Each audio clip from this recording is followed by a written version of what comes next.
Good evening, everybody. Good evening. Okay, it's fine. I know that I'm far away. Now let's turn to Revelation chapter 3, verse 1. For reading. Okay. So Revelation 3, 1. And also verse 4. And under the angel of the church in Sardis write, these things say he that have the seven spirits of God and the seven stars. I know thy works, that thou hast a name, that thou livest and art dead. And also verse 4. Thou hast a few names given in Sardis, which have not defiled their garments, and they shall walk with me in white, for they are worthy. Here, Sunday evenings, we are doing series on 7 churches that are mentioned in Revelation 2 and 3. This revelation, the book of Revelation, God has revealed many things to us to learn. It is up to us how much we are learning, isn't it? That's good. So, if we ask about anybody about cricket, they know many records, and if you ask about any other business deals and all, people may remember many things. There are very few things we ask about people. I know it, somewhere it is somewhere in the Bible. But now, the prophetic grace is really great. God has given us great revelations and we are kept it, download the app, and in our mind it is there. The knowledge is that it is not only there. So every time we are learning each and every week, almost we started long back in 7 churches, and we learn great lessons. Today also, we will see from this Sardis church. When we talk about this Sardis church, the meaning for this Sardis is remnant. When you say remnant, a group of people that has decided to be separate from the rest.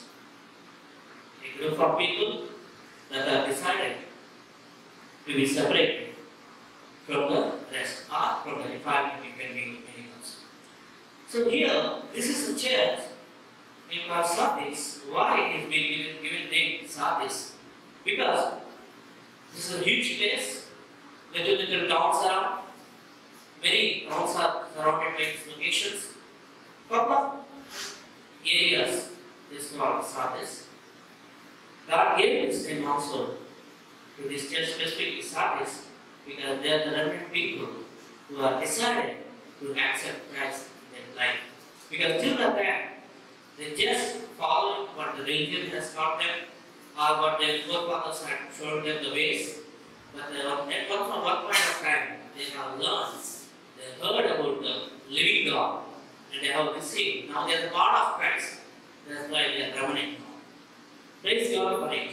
They are remnant, a group of people. God has given the value for them also. Though they are the small group of people, God has given that value for them.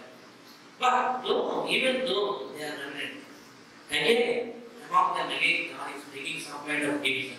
That's not here it's telling, I know thy works, that thou hast a name, that thou livest and art there. There is no appreciation in the beginning itself. There is no appreciation. It's just giving what is that wrong thing that they are doing. They have a name that they are living, but they are there. That means they are not perfect. That's what we can understand about it. So what is that? How can we understand that? They are church people, they belong to Christ, they are called church, Sardis, remnant. But among them, again there has to be remnant. That is the reason God has called them remnant. Why? In order to understand this, we just go to a couple of things in the Bible. If you look at Genesis chapter 6, we know about the immediate person, Noah. This Noah and his family, they were saved. They are remnant people. They are saved out of all people. His sons, 3 daughters, he and his wife. Thank God. It is because of the grace he found in the sight of God. It is all about grace again. Thank God for it. It is grace. Because of that, his family is saved. That is only remnant among all the people. Praise God for it. The grace of God. What happens when you find the grace of God? Here it says before the grace of God in the sight of God. What has happened? When you find the grace of God in the sight of God, there comes a greater task of God. for you to do. The greater task for you to do is for Noah to build an ark. He has to build an ark. So when you form when God gives you this is to do His work. To do His work, when you say to do His work, that means it is the will of God for you. That is the plan of God for you. That is the purpose of God for you. So that is what happens. So the person who will decide to serve God among many will find themselves in the same place. What is that? Is the will of God. There is no safe place for a believer than being in the will of God. That's why Noah and his family, for the remnant, they are saved. They were saved. Thank God for it. That's why Noah is really, he was saved from the calamity, the danger, the vessel that was there before. Okay, now, what is that flowing there? God also gives us grace so that we can be saved. But here, one more thing we need to understand. Believer should not be stopped there. That is not the final point for us. That is only the beginning process for us. What should we do? Believers should be found in the will of God. Continue. How? Again, if you notice this Noah's life, Noah failed in this matter, or in this case. What has happened is, when the whole world is wicked, he was a remnant. He remained as a righteous man. But when it comes to his own family staying, his prospered, now the started sin, it came to know that the sin, because he took that wife, and then he is like defiled himself, he defiled his character, the reputation has been lost. What should we do? Actually, know what we're supposed to do. He's supposed to ask God, what is my next task, God? Because from the previous time, he's supposed to ask, what is my next task, God? That's the will of God for him. But he forgot to ask that, he's prospered. He's not asking that. What happened? He lost his reputation and his character. And also, when it comes to David, the same thing happened to David also. That God, David was a remnant person who can go and kill the Goliath. He was a great hero for the nation of Israel. But what has happened? He won the great battle, but there comes another battle in his life. In 2 Samuel chapter 11. What has happened? That was the time he's supposed to go for battle. For him, God's will is to go for battle. That is God's plan for him. That is God's purpose for him to go and fight the battle. But what has happened? He stayed in Jerusalem 6. He defiled his character. He lost his reputation. There's one thing came as a defiled character in his life. So what can we learn from this is, when a believer is not found doing the will of God, it means he is opening the door for defilement. It's very simple to understand. We have seen that in Noah's life, and also we can understand it in David's life. And quickly, if you understand now, okay, that's what we said in the beginning. The Sarkis church is remnant among many other people in the state. They are the people who got Christ in their life. But among the remnant, again, God is looking for the remnant. That's why He gave the division among them. Those four, according to those four, we can understand. Some are defiled, some are not defiled.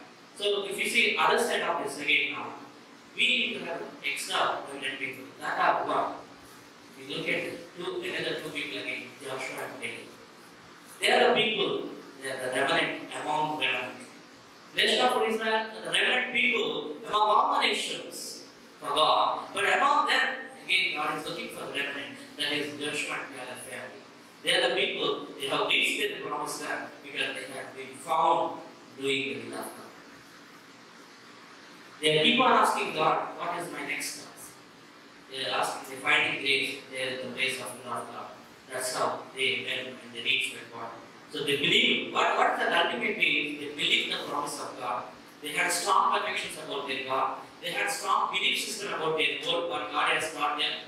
The word of God, the doctrines God has taught them about the idol worship and idolatry, immorality, adultery, many other things, which other nation of Israel, the remnant among others, they also could define in their governments.